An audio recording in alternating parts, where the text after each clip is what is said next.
Hello friend, स्वागत है आप सभी का मेडिकल नर्सिंग वर्ड के इस चैनल के ऊपर, जिसके अंदर अपन जो सब्जेक्ट डील कर रहे हैं वो है आपके fundamental of nursing.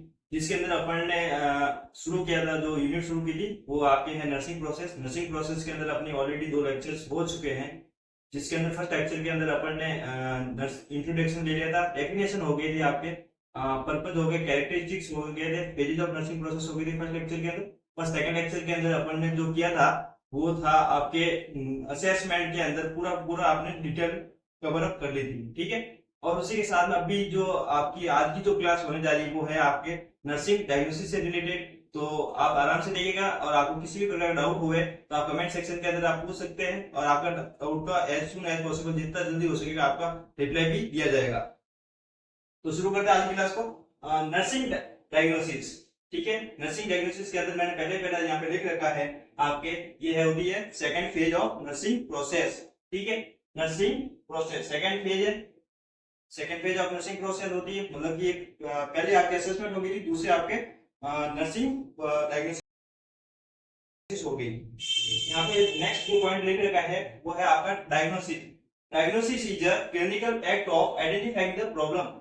Nursing diagnosis diagnosis के अंदर क्या करते हैं, एक एक्ट होती है, एक तरह का काम होता है, जिसके अंदर क्या करते हैं अपन पेशेंट के हेल्थ के अंदर जो भी प्रॉब्लम आ रही है उसको अपन आइडेंटिफाई करते हैं, ठीक है। नेक्स्ट मैंने जो एक डेफिनेशन ऑलरेडी लिखी है, जो कि आपके नंदा के अनुसार है। नंदा क्या होती है, नंदा क्या है, यहाँ पे मैंने फुल फॉर्म लिख रखी है, आप देख सकते हैं। North American nursing diagnosis association, ठीक है, ये उसकी फुल फॉर्म है। अब जिसके अंदर में इसने नर्सिंग डायग्नोसिस को क्या बताया है, a clinical judgment about individual and community response to actual और potential health problem like processes, ठीक है।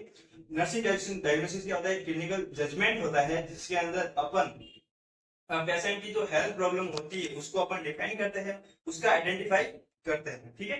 ये उसने बता रखा है इसके अंदर। जिसके ये क्या करता है, नेक्स्ट इसमें अपन ने बता रखा है यहाँ पे, provide basis for selection of nursing intervention to achieve outcome for which nurse is accountable, ठीक है।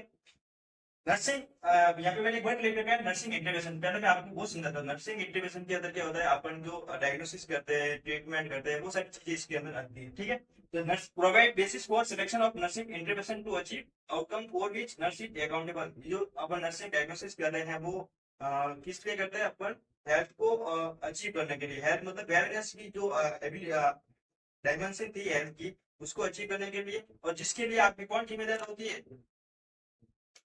नर्स, ठीक है। नर्स अकाउंटेबल, ठीक है।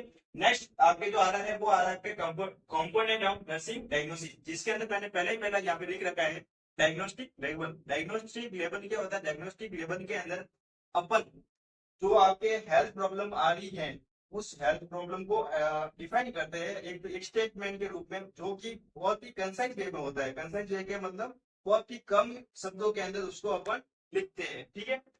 नेक्स्ट लिख रखा है यहाँ पे क्वालिफायर्स, ठीक है। क्वालिफायर्स आ गया। क्वालिफायर्स के अंदर क्या होता है कि आपके कुछ ऐसे वर्ड होते हैं जो आप चूज करते हैं नर्सिंग डायग्नोसिस के टाइम पे। नर्सिंग ये जो आपके जो क्वालिफायर्स होते हैं वो आपके नर्सिंग डायग्नोसिस को स्पेसिफिक बनाते हैं, ठीक है। नेक्स्ट आता है आपके कंपोनेंट ऑफ नर्सिंग डायग्नोसिस के अंदर डेफिनेशन। डेफिनेशन क्या होता है, आपके जो साइन एंड सिम्टम हो गए उसके आधार पर अपन एक डेफिनेशन देते हैं कि भाई ये जो सिम्टम आ रहे हैं ये किसकी वजह से आ रहे हैं और उसको अपन क्या नाम देते हैं, तो वो आपके डेफिनेशन के अंदर आ गया। नेक्स्ट आता है डिफाइनिंग कैरेक्टरिस्टिक्स। डिफाइनिंग कैरेक्टरिस्टिक्स के अंदर क्या आता है, वो भी जो साइन एंड सिम्टम्स होते हैं वो इसके अंदर आपको एक डेफिनेशन प्रोवाइड करने में सहायक होता है, ठीक है। नेक्स्ट अपन ने यहाँ पे दे रखा है रिस्क फैक्टर।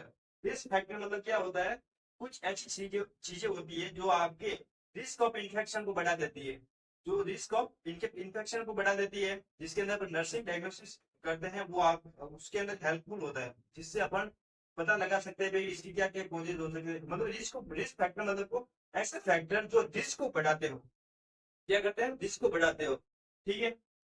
नेक्स्ट आपके दिया दे रखा है यहाँ पे रिलेटेड फैक्टर। कुछ फैक्टर ऐसे होते हैं जो कि आपके हेल्थ को भी बिगाड़ सकते हैं, उसको भी आप इम्पेयरमेंट के अंदर हेल्प कर सकते हैं, तथा कुछ फैक्टर के आधार आधार पर आप नर्सिंग डायग्नोसिस करते हैं, मतलब कि एक तरह से ईटियोलॉजी आप समझ सकते हैं। ठीक है।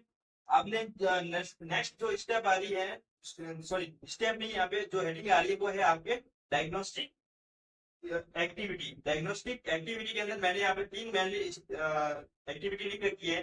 फर्स्ट जो आ रही है आपके आइडेंटिफाई पैटर्न। आइडेंटिफाई पैटर्न के अंदर अपन पता लगाते हैं भाई किस प्रकार की प्रॉब्लम होती है, उसके अंदर डिफाइन करते हैं इत्यादि एटसेट्रा इसमें चीजें आती है। ठीक है। नेक्स्ट आ रहा है वैलिडेट डायग्नोसिस। आपको एक यहाँ पे आ रहा है वैलिडेट डायग्नोसिस। वैलिडेट डायग्नोसिस के अंदर क्या करते हैं अपन, एक ऐसा डायग्नोसिस बनाते हैं जो कि आपको वैलिड होना चाहिए, मतलब कि एक तरह से लेजिटिमाइज होना चाहिए, जो कि एक तरह से कानूनी रूप से भी सही होना चाहिए। ठीक है।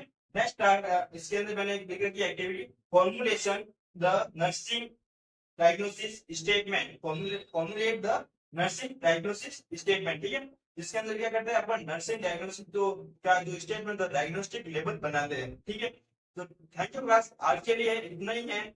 और अपन जो वापस मिलेंगे वो अगली नेक्स्ट वीडियो के अंदर मिलेंगे, और उसके अंदर अपन आपके आउटकम जो होता है, आउटकम आइडेंटिफिकेशन, उसको कवर अप करेंगे। तो टिल देन कीप द जोश, बाय बाय।